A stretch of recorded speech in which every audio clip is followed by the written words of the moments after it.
really hitting such a low. Like, it was just so miserable, being that miserable.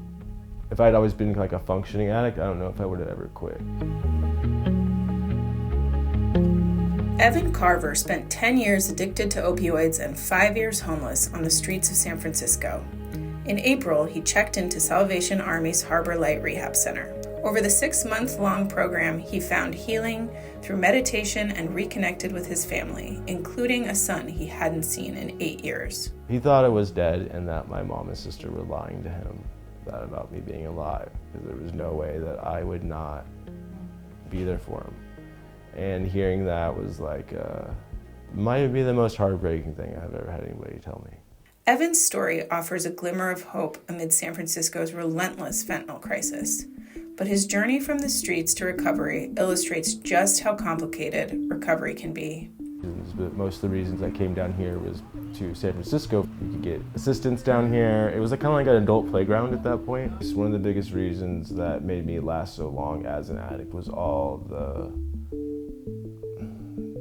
help that I was kind of given to like stay an addict. Despite support from friends and family, Evan found himself stuck in the cycle of addiction. I would have these little bits of clean time, a couple months, 2-3 months, maybe 6 months, and then go back out. Earlier this year, for the second time, Evan developed a blood clot and staph infection in his leg.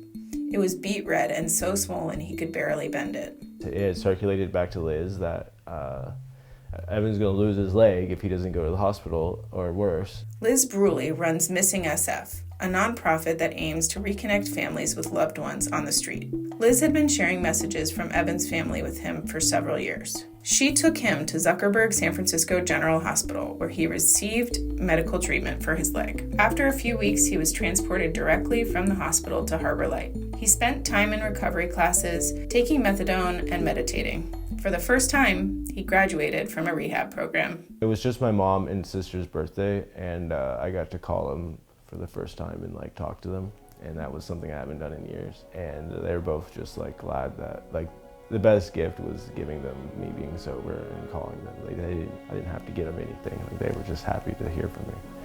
Evan is now living at the Salvation Army's Joseph McPhee Center, a 2-year recovery housing program that offers supportive services and workforce training. I think the biggest part in my long-term goals list is, there's obviously being sober. I've really started to understand what everyone's saying, you have to put that first before everything. But besides that, I want to just have this reestablished connection with my family and son that I hadn't had even before I was using. In order to like have a pretty successful life, like emotionally, spiritually, whatever, you don't necessarily have to be financially or whatever to have a good life. If you have to have like a reason to live. And I think it took all of this to help me find that.